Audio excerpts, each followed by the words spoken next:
నెల 24వ తేదీలోపే ఎన్యూమరేషన్ పత్రం నింపి ఇవ్వాలి, లేకపోతే ఓటు గల్లంతే. సిఇఓ కార్యాలయ శిక్షణ నోడల్ అధికారి చెన్నయ్య చెప్తున్నాడు. ఫారం కనుక నువ్వు నింపకపోతే నీ ఓటు గల్లంతే. ఎన్యూమరేషన్ పత్రాలు ఈ నెల 24వ తేదీలోపు నింపి బిఎల్ఓలకు అందించకపోతే ఓటర్ల జాబితాలో పేర్లు ఉండవని రాష్ట్ర ప్రధాన ఎన్నికల అధికారి కార్యాలయ శిక్షణ నోడల్ అధికారి చెన్నయ్య స్పష్టం చేశారు. పత్రం ఇవ్వకపోతే ముసాయిదా జాబితా ప్రకటించిన ఈ నెల 31వ తేదీ తర్వాత ఫామ్ 6 ద్వారా కొత్త ఓటర్గా దరఖాస్తు చేసుకోవాలి.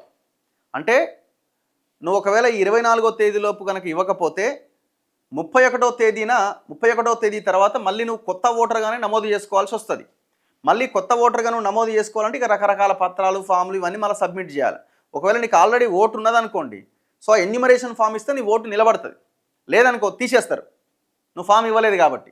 మళ్ళీ తీసేస్తే మళ్ళీ 31st తర్వాత మళ్ళీ నువ్వు కొత్త ఓటర్గా ఫామ్ 6ని ఫిల్ చేసి మళ్ళీ అప్లై చేసుకోవాల్సి ఉంటుంది. ఎన్యూమరేషన్ పత్రం అందకపోతే ఎన్నికల సంఘం వెబ్సైట్కి వెళ్ళండి.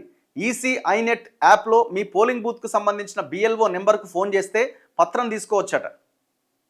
ఈసీ ఐనెట్ అని ఒక యాప్ ఉందట, దాంట్లోకి బొమ్మంటున్నాడు. ఎన్నికల సంఘం వెబ్సైటు దాంట్లోకి బొమ్మంటున్నాడు. అక్కడ మీ బిఎల్ఓ నెంబర్ ఉంటుందట, ఆ నెంబర్ తీసుకొని ఫోన్ చేయమంటున్నాడు. బిఎల్ఓలు కనుక స్పందించకపోతే ఈఆర్ఓ నెంబర్కు కంప్లైంట్ చేయాలన్నట. చదువుకోని వాళ్ళు ఎవరికి చేయాలి? గది చెప్పరాదురి. చదువుకోని వాళ్ళు ఎవరికి చేయాలి? ఎస్ఐఆర్ 2002లో ఓటు ఉన్నవారు మొదటి బాక్స్ కాలంలో నింపాలి. ఒకవేళ కనుక 2002 ఓటర్ లిస్టులో నీ పేరు కనుక ఉంటే ఫస్ట్ బాక్స్ కాలంలో నువ్వు నింపాలన్నట. 2002 ఓటర్ లిస్టులో ఓటు లేని వాళ్ళు వారి తండ్రి, తల్లి, తాత, నాయనమ్మల్లో ఒకరిది ఎస్ఐఆర్ 2002 వివరాలు 2వ బాక్స్ కాలంలో నింపాలన్నట. ఏడికి పోవాలి? తండ్రిది, లేకపోతే వాళ్ళ అమ్మది, తాతది, నాయనమ్మలది ఎవరో ఒకరిది నువ్వు అలా పెట్టాలన్నట. ఇప్పుడు మా నాయనని అడిగితే మా నాయన ఏం చెప్తాడు? 2002 లిస్ట్ అంటే ఎవరు చూపించాలి? ఎక్కడి కండిషన్స్ అంటే ఇవి నాకు అర్థం కాదు. ఎక్కడి కండిషన్స్, ఎక్కడి కథ? ఈ రెండూ తెలియని వాళ్ళు 3వ బాక్స్ కాలం పూరించాలన్నట. ఈ నెల 31వ తేదీ తర్వాత ముసాయిదా నోటిఫికేషన్ సమయంలో చిరునామా మార్పు కోసం ఫామ్ 8ని నింపి ప్రస్తుతం నివాసం ఉంటున్న ప్రాంత ఈఆర్ఓకు సమర్పించవచ్చట. ఇప్పుడు ఎక్స్చేంజ్ అనమాట. మీది వేరే దగ్గర ఓటు ఉంది, నువ్వు ఇక్కడ ఉంటున్నావు, ఇక్కడ నుంచి ఓటు ఇక్కడికి ఇది చేయాలన్నప్పుడు ఈ నెల 31st తర్వాత ముసాయిదా నోటిఫికేషన్ సమయంలో చిరునామా మార్పు కోసం ఫామ్ 8 నింపాలన్నట. ఫామ్ 8 నింపి నువ్వు ఎక్కడైతే ఇప్పుడు నివాసం ఉంటున్నావో అక్కడ ఆ ప్రాంత ఈఆర్ఓకు సమర్పించాలన్నట. ఎస్ఐఆర్ 2002లో పాత జిల్లాలు, నియోజకవర్గాలే వస్తాయి, ఆ వివరాలే నింపాలి.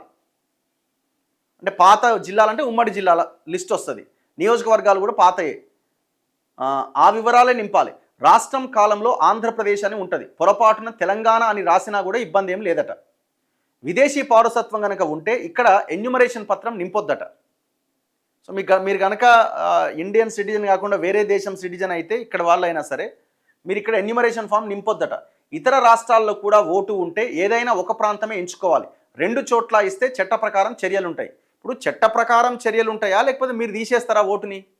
ఇది చెప్పాలా, ఇది చాలా ఇంపార్టెంట్. ఇది ఇప్పుడు ఆంధ్రప్రదేశ్లో ఉన్న వాళ్ళు, ఇక్కడ బతుకుతున్న వాళ్ళు, ఇక్కడ ఓటుంది, అక్కడ ఓటుంది.